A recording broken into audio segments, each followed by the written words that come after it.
Vous avez dit en introduction de votre propos que c'était un problème récurrent que celui de se poser la question de savoir quelle était la place de l'article 1382 du Code civil. Je ne sais pas si vous mesurez à quel point c'est un problème récurrent, puisque déjà en août 1789, lors de la discussion de l'article 11 de la Déclaration des droits de l'homme, se sont opposés les partisans d'une liberté illimitée et ceux d'une liberté de la presse régulée par une loi spéciale, donc 1382, et une loi spéciale qui n'était évidemment pas encore votée. Quand le projet de loi sur la presse est venu devant la Chambre des députés le 25 janvier 1881, Chambre présidée par Gambetta, la question préliminaire a été « à quoi bon une loi spéciale ?» La liberté de la presse exige-t-elle autre chose que le droit commun par analogie avec les droits anglais ou américains? Charles Floquet et 22 républicains, dont Clémenceau, ont déposé un court amendement qui, outre la suppression de tout article impliquant un délit d'opinion ou de provocation, tient en quelques mots. Il n'y a pas de délits spéciaux de la presse. Quiconque fait usage de la presse ou de tout autre moyen de publication est responsable selon le droit commun. La meilleure des lois serait l'absence de loi. La liberté de la presse, c'est interdire au pouvoir législatif lui-même de restreindre. On avait évidemment déjà l'article 1382 du Code civil. De commission en commission, ces opinions vont se développer. Pour le doyen de la presse française, la loi de la presse ne devrait comporter qu'un unique paragraphe. Tous les articles de presse seront signés et l'article 1382 du Code civil sera la seule sanction qui doit être appliquée. Pour le bonapartiste, Cuneo d'Ornano, en matière de liberté de la presse, tout est dans le juge. Il faut, pour frapper ces délits essentiellement mobiles de la plume et de la parole, une juridiction mobile, comme l'opinion elle-même, une juridiction qui sorte du peuple, donc le procès d'assises. C'est surtout Floquet, qui sera ministre de l'Intérieur, qui a mené le combat contre le régime dérogatoire. Il s'agit de savoir si nous voulons continuer à entasser les unes sur les autres des lois inutiles ou si nous voulons entrer dans une voie nouvelle. Pour lui, cette voie nouvelle, c'est le droit commun et rien d'autre. Le combat de Floquet ne sera pas inutile puisqu'après le renvoi de son amendement en commission, un accord s'est fait et toute trace du délit d'opinion est effacée de la future loi ainsi que la provocation non suivie des faits et les incriminations à la morale publique et religieuse. Il ne pense pas que cette loi défende la liberté de la presse, mais il s'en rapporte à l'avenir pour l'amélioration de la loi. Un jour viendra où nous ferons la véritable loi qui conciliera la vraie liberté de la presse et la sécurité sociale au sens de l'ordre public. Alors aujourd'hui, sommes-nous rendus à cette échéance? D'abord le 12 juillet 2000, 2 arrêts d'assemblée plénière qui disent que les abus de la liberté d'expression prévus et réprimés par la loi du 29 juillet 1881 ne peuvent être réparés sur le fondement de l'article 1382 du Code civil. Précision qui se trouve dans le rapport annuel de la Cour de cassation. Très précieux le rapport annuel, parce que ce sont toujours les commentaires des rapporteurs qui viennent ajouter une pierre à l'édifice des arrêts qui ne sont pas toujours explicatifs. Alors dans ce rapport annuel, on lit « La Cour de cassation confirme la primauté de la loi du 29 juillet 1881 et montre qu'elle attache plus de prix à la protection de la liberté de la presse qu'au droit à réparation des victimes. » Ce n'est pas dans l'arrêt, mais c'est dans le rapport. Depuis, une jurisprudence nombreuse a toujours réaffirmé la règle posée par les arrêts d'assemblée plénière. Alors là, je peux vous faire un inventaire qui ne sera même pas exhaustif, toutes les chambres ont repris ces formules, ces formules plus ou moins précises, mais ont repris au moins l'esprit de ces arrêts d'assemblée plénière. Ceci étant, lorsque le préjudice allégué trouve sa source dans un fait distinct d'une infraction prévue et réprimée par la loi du 29 juillet 81, le régime de droit commun de la responsabilité doit trouver à s'appliquer. Et les abus de la liberté d'expression ne peuvent être poursuivis et réprimés sur le fondement de l'article 1382 du Code civil, mais encore faut-il qu'il s'agisse bien d'abus de la liberté d'expression. Il s'ensuit qu'une action fondée sur l'article 1382 est recevable à condition que les faits ou les propos dénoncés soient distincts de ceux qui caractérisent une infraction prévue et réprimée par la loi du 29 juillet 81. Je n'ai rien ajouté à ce que Maître Adair vient de dire pour tous ces arrêts qui ont retenu des fautes distinctes. Je pourrais en citer tous les arrêts qui s'y rapportent, que ce soit des arrêts de la deuxième chambre civile de novembre 2001, d'octobre 2004 sur les produits et services, de la première chambre civile sur les courriers envoyés à un administrateur d'immeuble, celui du 30 octobre 2008 du 19 mars 2009, du 13 janvier 2012, où la deuxième chambre civile a validé une action civile sur le fondement de 1382 à l'encontre de l'auteur d'appels téléphoniques injurieux au motif que ces faits pouvaient également relever du délit d'appel malveillant au sens de l'article 222-16 du Code pénal et étaient par conséquent distincts du délit d'injure. Voilà. Alors, une fois qu'on a fait cet inventaire, c'est-à-dire qu'on sait que la jurisprudence a repris les arrêts de l'Assemblée plénière, c'est-à-dire que tout ce qui ressort de la liberté d'expression est soumis à la loi de 81, ce qui s'en distingue peut être couvert et réparé en application de l'article 1382, une question se pose. Y a-t-il une place pour ce qu'une partie de la doctrine invoque, doctrine qui est favorable à l'application de l'article 1382 du Code civil, dès lors que les dispositions spéciales ne sont pas invocables? Voilà la question qui se pose aujourd'hui. Alors, il y a deux réponses. La première, je l'éliminerai très vite. Elle est quand même prévue par un arrêt qui était rendu cette année, le 19 juin 2013, ce qu'on appelle les arrêts Google. Ou bien on considère qu'il y a un espace de non-droit, c'est-à-dire ni 1880, ni 1382. On trouvera bien autre chose. Ça peut être la responsabilité des hébergeurs, ça peut être 1384 alinéa 1. Je ne rentre pas dans le détail de cette jurisprudence. Toujours est-il qu'il s'agissait de savoir si la société Google était responsable des fonctions qui s'appellent les recherches associées, qui peuvent mettre et révéler un assemblage de mots que certains peuvent considérer comme diffamatoires ou non. Bon, ce que j'appellerais un espace de non-droit. Deuxième solution, l'article 10 de la Convention européenne des droits de l'homme. Alors là, je vais évidemment vous parler de l'arrêt qui a été rendu le 10 avril 2013, qui est celui du comité du débarquement. On l'appelle comme ça, comme on a appelé celui du 19 juin, l'arrêt Google. Alors, pourquoi cet arrêt a-t-il été rendu au visa de l'article 10 de la Convention européenne des droits de l'homme? Je préciserai une chose, c'est que cet article est dans le débat, c'est-à-dire que les avocats l'avaient soulevé. Il n'y a pas eu besoin de leur envoyer un 1015 et de leur dire que la Cour de cassation décidait de soulever ce moyen d'office, il était dans le débat.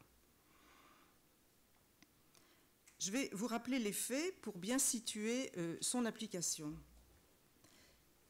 Madame Gondré, dont vous avez déjà entendu parler, puisqu'elle a été l'objet d'une affaire qui est venue devant la Cour de cassation s'agissant voilà, l'image des biens. Alors cette Madame Gondré, elle a été à l'origine de l'Association pour la sauvegarde et le maintien du souvenir du musée de Pegasus Bridge,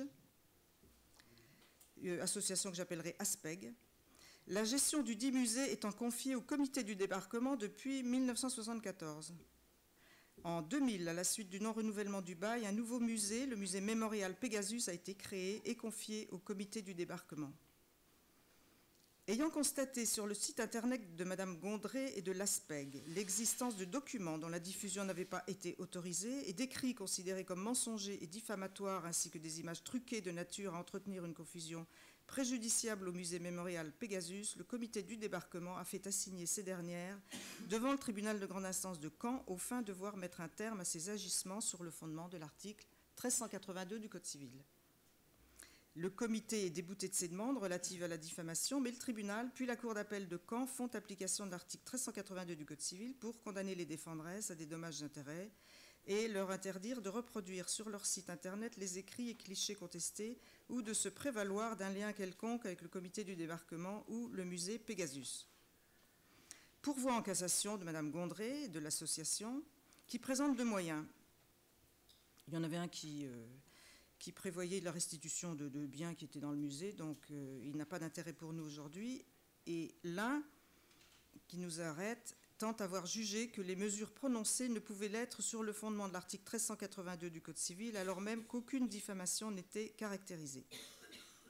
Comme vous l'a dit Maître Adair tout à l'heure, la Cour de cassation a statué en énonçant que la liberté d'expression est un droit dont l'exercice ne revêt un caractère abusif que dans les cas spécialement déterminés par la loi, c'est-à-dire y compris la loi de 1881, et les propos poursuivis, fussent-ils mensongers, ce que la Cour de cassation n'a pas retenu, n'entrent dans aucun de ces cas.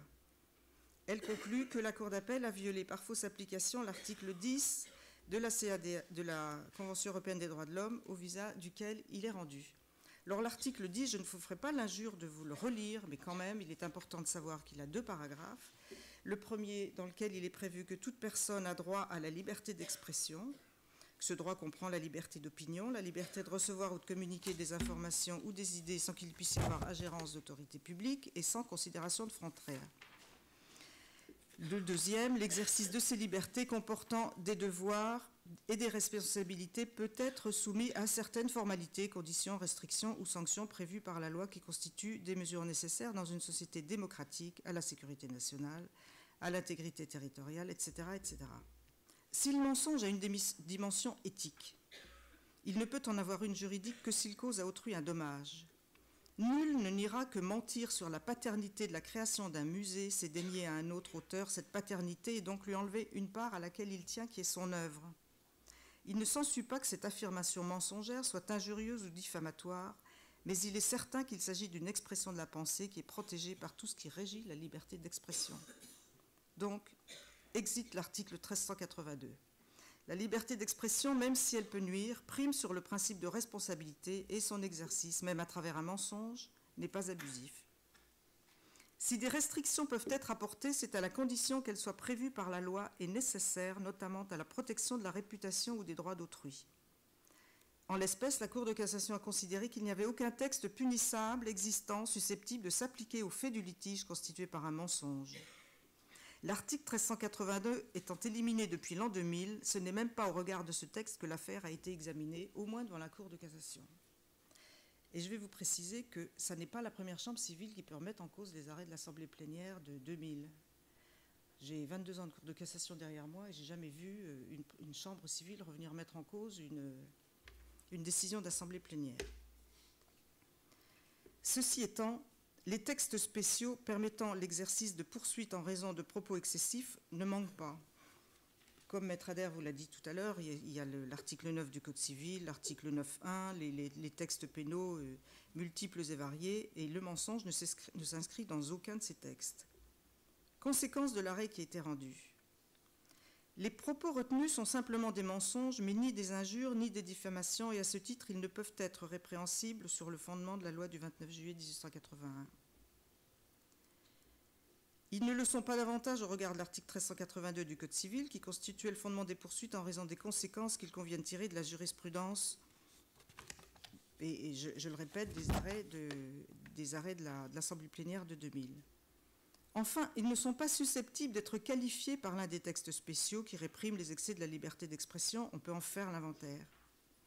La Cour d'appel ne pouvait donc condamner Mme Gondré au paiement de dommages et intérêts en réparation du préjudice causé au comité du débarquement. Par ailleurs, on peut penser que si le demandeur a fait l'amalgame dans l'assignation entre les propos diffamatoires et mensongers en visant uniquement l'article 1382 du Code civil, c'est sans doute parce que l'action était prescrite au titre de l'article 29, au titre de la loi du 29 juillet 1881 qui connaît un régime de courte prescription. Il a été jugé préférable de se situer sur le terrain du droit commun de la responsabilité, bien que les faits visés ne puissent relever des dispositions de l'article 1382 en raison des règles jurisprudentielles qui viennent d'être rappelées. Mais, en cassant avec renvoi devant la Cour d'appel de Paris, la Cour de cassation laisse la possibilité à cette juridiction du fond de se rebeller devant sa jurisprudence. Avis aux amateurs, ce sera la seule rébellion qui permettrait de revenir sur l'arrêt de plénière de 2000, si par hasard la Cour d'appel de Paris disait que l'article 1382 s'applique dans cette affaire. Pour être complet, il faut encore souligner à ce sujet une des conséquences de ce que j'appellerais le lit de justice de février 2013, puisque la Chambre criminelle constamment réaffirme que les mêmes faits ne sauraient recevoir une double qualification sans créer d'incertitude dans l'esprit du prévenu. Ça remonte à un des derniers arrêts du 30 mars 2005. L'exigence qu'exprime l'article 53 de qualifier le fait incriminé et d'énoncer le texte de loi applicable à peine de nullité constitue en effet le noyau dur des poursuites pour injures et diffamation. Depuis l'unification des procès de presse au pénal et civil, je crains fort que le juge de cassation puisse accepter de statuer sur l'article 1382. À défaut de la loi du 29 juillet 1881, il va falloir choisir. Enfin, je citerai en conclusion de mon propos ceux du professeur Jourdain dans son commentaire de l'arrêt du 25 janvier 2007 qui écrivait « Mieux vaudrait laisser s'appliquer l'article 1382, au moins à titre subsidiaire, c'est-à-dire à défaut de texte spécial, quitte à apprécier la faute en tenant compte de la liberté d'expression. Car il est certain que l'exercice de cette liberté fondamentale et si nécessaire dans toute démocratie, représente une circonstance de nature à justifier, mais jusqu'à un certain point seulement, certaines atteintes aux intérêts des personnes en reculant le seuil de la faute et donc celle de l'abus. Or, c'est tout l'avantage de notre clausula generalis sur le système des délits spéciaux que de permettre aux juges d'adapter la sanction à toutes sortes de situations et d'être apte à résoudre tout type de conflit d'intérêts, en particulier ceux qui s'élèvent entre la liberté d'expression et la protection des personnes. Son interrogation, où il se demande s'il ne serait pas préférable de laisser s'appliquer l'article 1382, quitte à profiter de la souplesse qu'il offre pour tenir compte de la liberté d'expression, en reculant le seuil de la faute, ne signifie-t-elle pas qu'en l'absence de faute, il n'y a pas lieu d'appliquer 1382 et l'arrêt du 10 avril 2013 est là pour le démontrer.